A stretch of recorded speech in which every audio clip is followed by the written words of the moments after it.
Hi, everyone. In this lecture, we're going to talk about some theories of gender development. And so we know that gender development is super complex, super nuanced, um, and there are a variety of different factors that can really play a role here. Biological differences between males and females are a big one, such as the influence of sex hormones and brain structure differences. This can account for some of the differences that we see between males and females, but it's only one piece of the puzzle. Cognitive theory suggests that children actively seek their gender roles through a gender schema in which they sort their world into male and female categories. They'll ask questions like whether objects, activities, colors, and mannerisms are for boys or for girls, things like that. Boys and girls are provided different role models, opportunities, and incentives to engage in gender typed behavior. Cultural factors like the relative status of women and men in society can also shape gender development.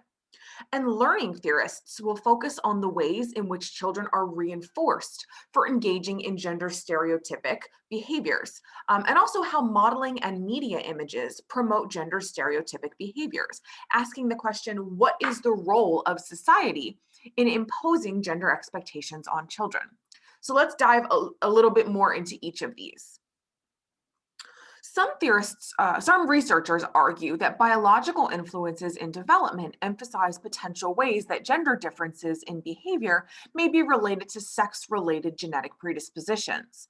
Others focus more on identifying hormonal factors and differences in brain functioning to explain gender difference in behavior development.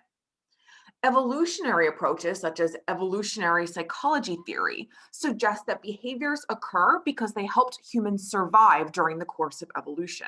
So, for example, boys may be prone to aggression because it was evolutionarily adaptive for men to be strong and aggressive so they could protect their mates and offspring.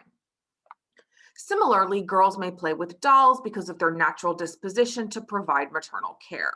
Over time, these sex linked dispositions evolved to increase the chances that men and women would successfully mate to produce offspring. Another evolutionary approach is biosocial theory, which focuses on the evolution of physical differences between the sexes and proposes that these differences have behavioral and social consequences. So, for example, men's greater size gives them an advantage for combat and hunting, while women are able to bear and nurse children. They have that biological capability. According to this model, physical sex differences such as size and social ecology, like protecting versus nurturing, shape the different gender roles that are assigned to men and women, which also includes the way that boys and girls get socialized. Other biological approaches have turned to neuroscience to help understand and explain gender differences in behavior. Related to the evolutionary arguments, some psychologists argue that males and females have genetic predispositions towards certain behaviors because they helped women and men successfully mate and protect their offspring during evolution. Research has not documented any links between genes and gender typed behavior in offspring, but there has been some indirect evidence of some possible genetic effects mediated by the production of hormones. There's been a good deal of attention on testing the effect of hormones and brain functioning on gender development, particularly the role of androgens, which are a class of steroid hormone that include testosterone. Androgens are present in both males and females and are related to the development of sex characteristics in utero. Now, variations in exposure or reaction to particular hormones during the prenatal period can influence the development of sexual anatomy. In fact, prenatal androgens linked to gender biased preferences for toys, play behavior, and playmates. Research on brain structure and functioning focuses on small differences in the physical structure of the brain. So adult male and female brains show small differences in the actual layout.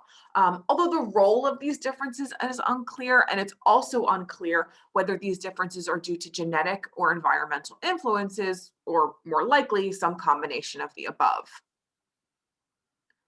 Cognitive influences focus on ways children learn gender typed attitudes and behaviors through observation, inference, and practice. From this framework, children form expectations about gender, which then guide their behavior.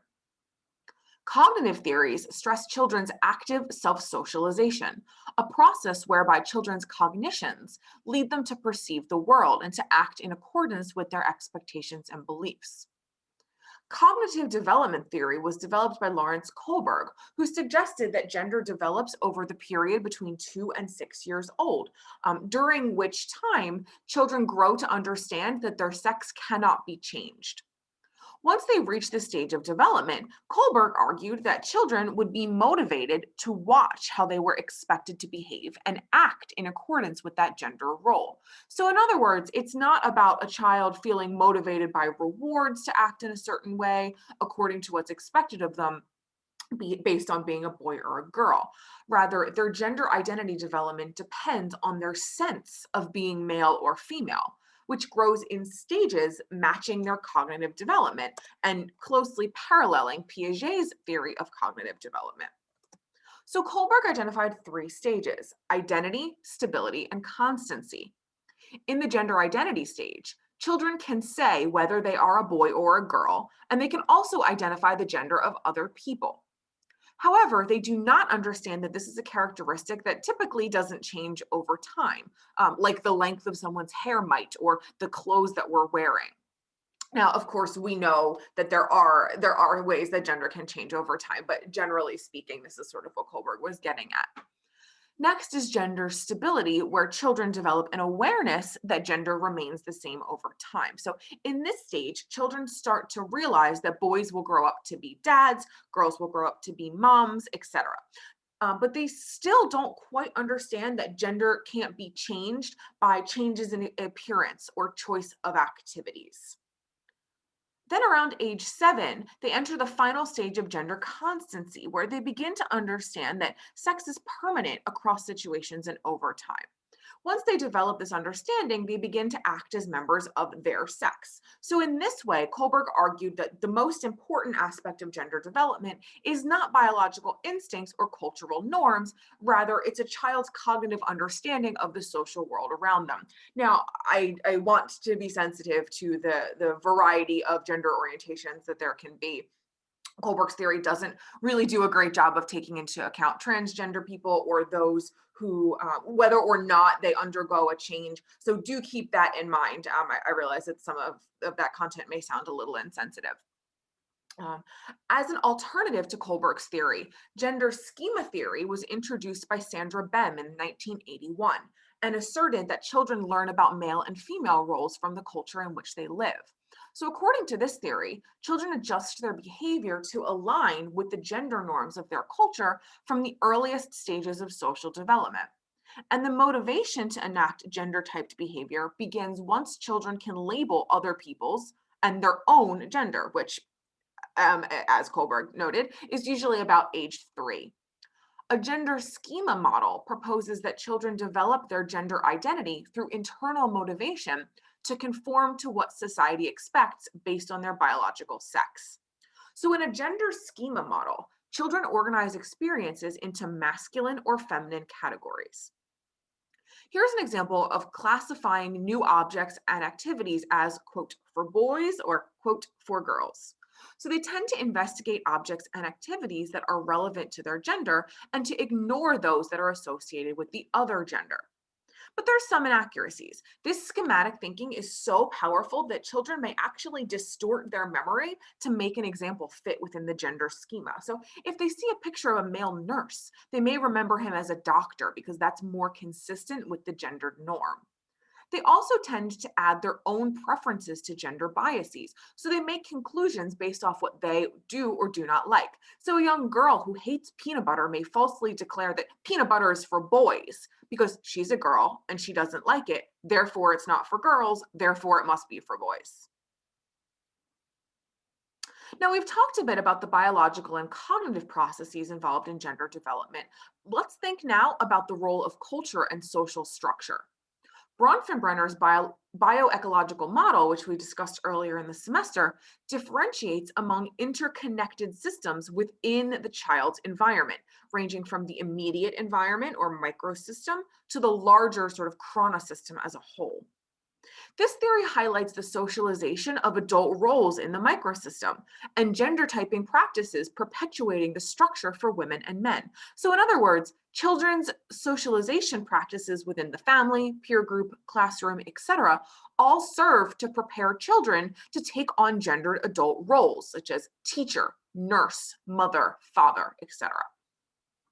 A fundamental feature is the opportunity structure, or the economic and social resources offered by the macro system in the bioecological model, and people's understanding of those resources.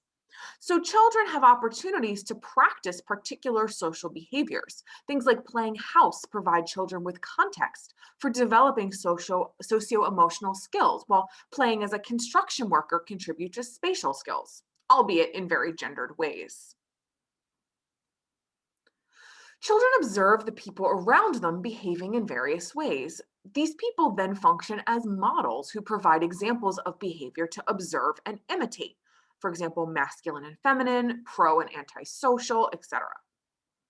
Children pay attention to some of these models and encode their behavior.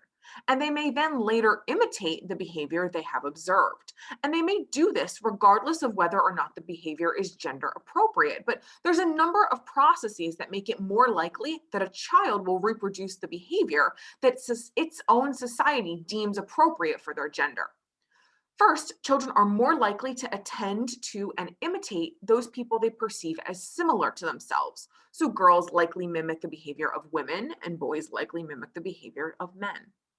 Children also monitor what happens to other people when deciding whether or not to copy someone's actions. A person learns by observing the consequence of another person's behavior, such as a younger sister observing their older sister being rewarded for a particular behavior.